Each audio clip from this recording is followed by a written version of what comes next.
ꯃꯌꯥꯝꯒꯤ ꯅꯨꯡꯉꯥꯏꯅꯕꯒꯤꯗꯃꯛ ꯂꯩꯖꯔꯤꯕ ꯃꯈꯜ ꯃꯊꯦꯜ ꯃꯅꯤꯄꯨꯔ ꯆꯦꯅꯦꯜꯅ ꯃꯌꯥꯝꯕꯨ ꯏꯀꯣꯛꯅꯣꯅ ꯈꯣꯏꯔꯨꯝꯖꯔꯤ ngasisu mayamgi nungainabagidamag manipuri horror story amamuk puduna laksari horror story asigi maming yetumna thinganba wari asi hingliba amadi sikraba kanagumba kanagumbi amataga marilirajadi ayibana wakana sagatsaraga tabiriba singi ngahak pothanabagidamag ta semjaba warini wari asibu thabirakpa sanamacha hojik mayamdu khudul tamjari manipuri horror story yetumna thinganba khul amada ibuhol ko nupa ama leirami mahak ase yamna samjaba miyoi ama khangni yen nganu khara loiraga mahaki nupi angang singa yamna chamna leijabani makhoi gi khulda yamna ngoksinaba makhoi mari leirami makhoi singa duti mamingna rakesh vikas rahul tompa makhoi singa sini makhoi singa se lekai gi gunda oidibani lekai nupi laknaba lekai gi yen nganu hura laga saba asna singba yamna torami nongma rakeshna matawa hum dahar I vikas ibuhol gi yen nganu mayam ama leina haibadu nungdang salusi haibabu kari haigi ta wadu tabada rahul ga thombagana yaine adudi horel hekta torasi asum na hainaraga numit taba ngai khrei matamdo asum haujin khibana makhoina wana ngairiba matamado oirakle numit tari masidagi makhoi mari do ibuhol hoigi yumda hural ba changli asomna sanglakpada thomara muigi yin nganu leibatubu karomda leibajano aibu kawrene asi hairaga kuying yingi madu rahulna oi manam nambaga thiyo nangdi manam namba yam haidaine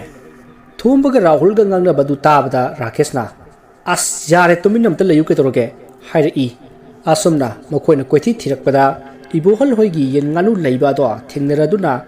yen nganu khara hurana ba honara I maduda yen singa do khonglakpataki machin melaga pukhri mastagi somda yen nganu khonglak lamlaga saplip khibadu da ibuhal gi nupi memsana moitamo yen singsi yamna khongi huran baga lakpra khangdi mapana tholaga amta yenguba asi haibadagi ibuhalna era kasu toromoida moi masen inabada khongbu weramgani hayeng se makhale kai gi mama tomaldo yen level lakani haibani magi masanupa doctor tamba ma leibatu madu pijabagi leiba lakani haibani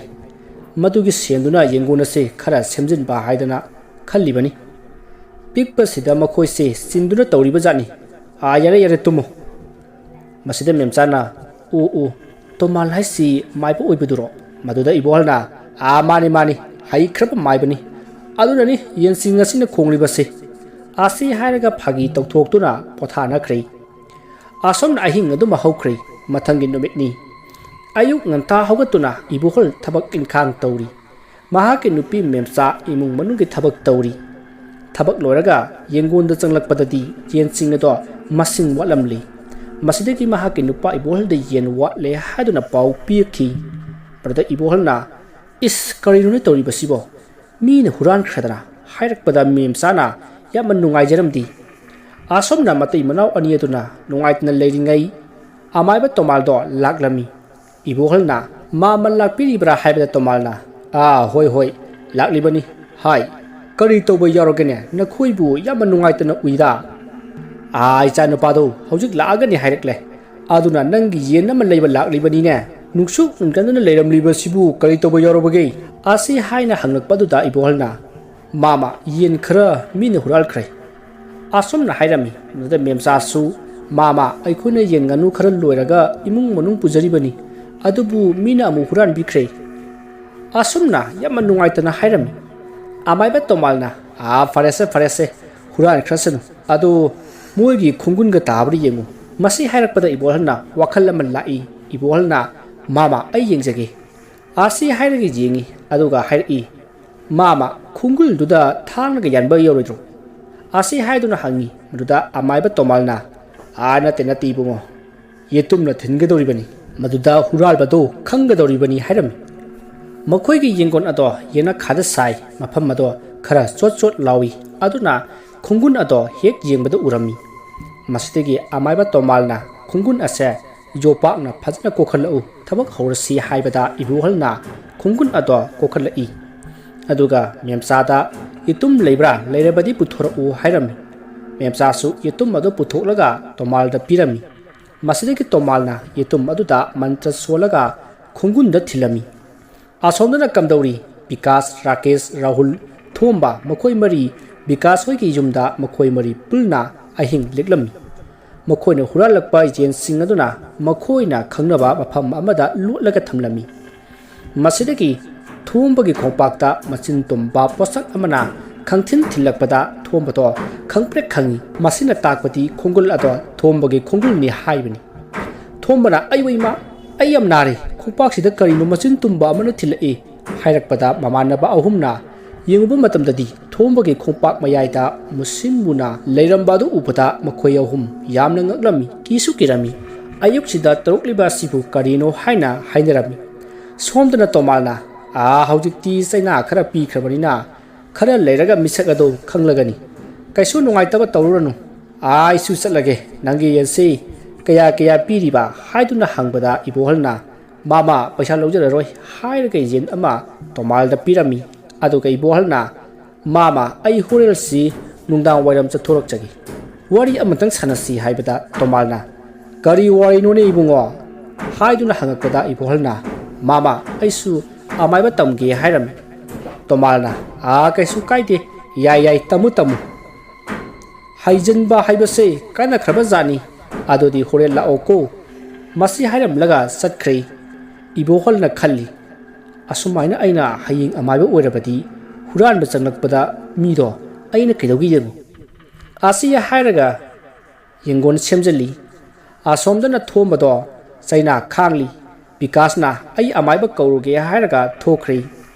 ꯂꯝꯕꯤꯗ ꯑꯃꯥꯏꯕ ꯇꯣꯃꯥꯜ ꯊꯦꯡꯅꯔꯤ ꯋꯥꯔꯤ ꯄꯨꯝꯕ ꯂꯣꯏꯅ ꯂꯤꯔꯒ ꯕꯤꯀꯥꯁ ꯍꯣꯏꯗ ꯆꯪꯃꯤꯟꯅꯔꯛꯏ ꯇꯣꯃꯥꯜꯅ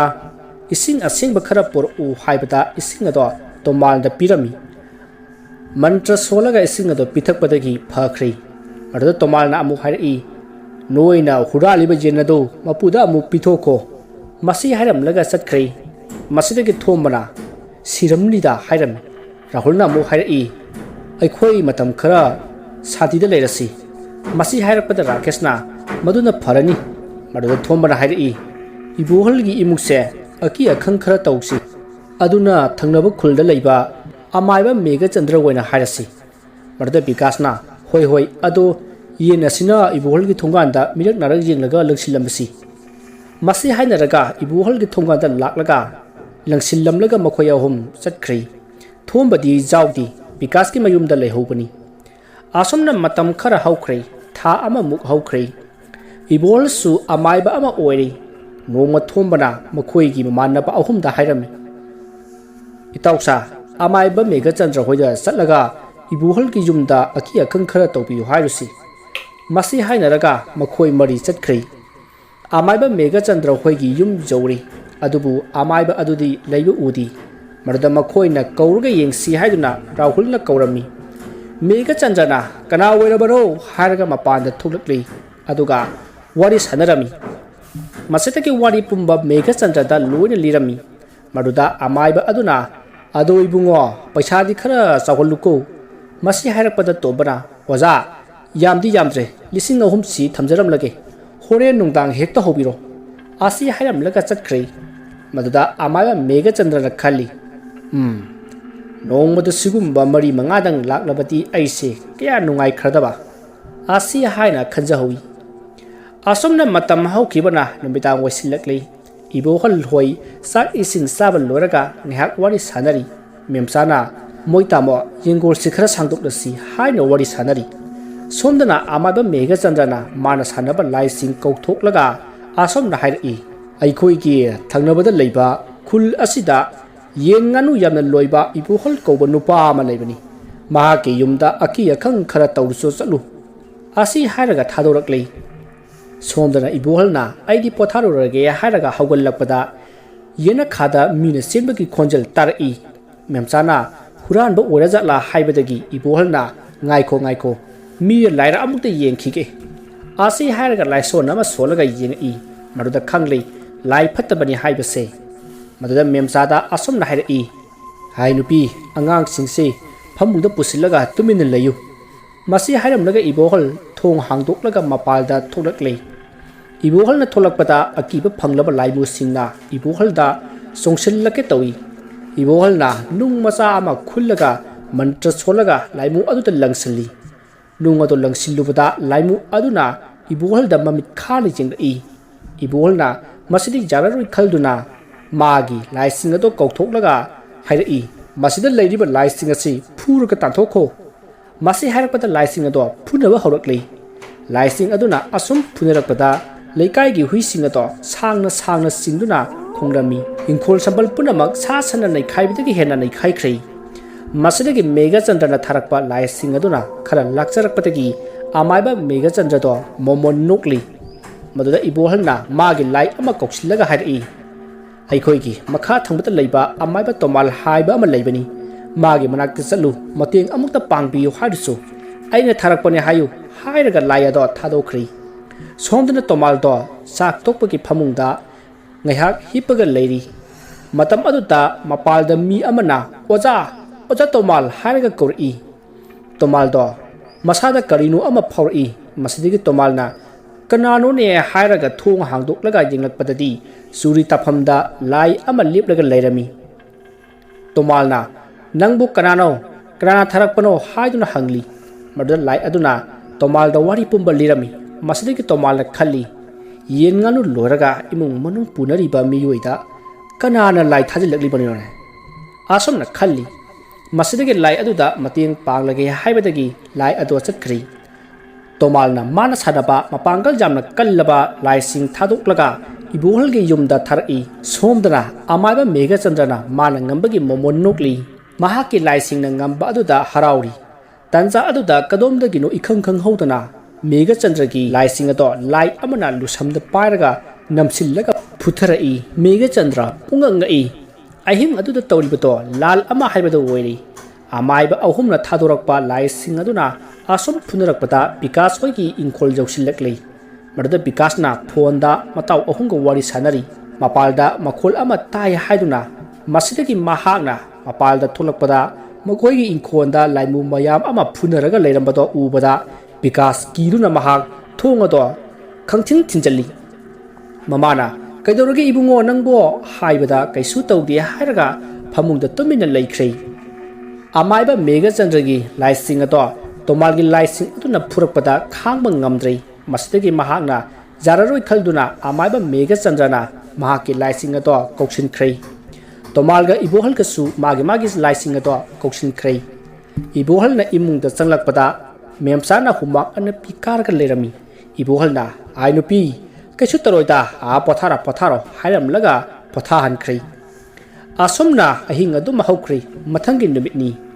नुमितना चिंगदोनदगी नंगरानबा मंगाना ताइबंग पुंपा अवा अना कुलसनु हाइबगुम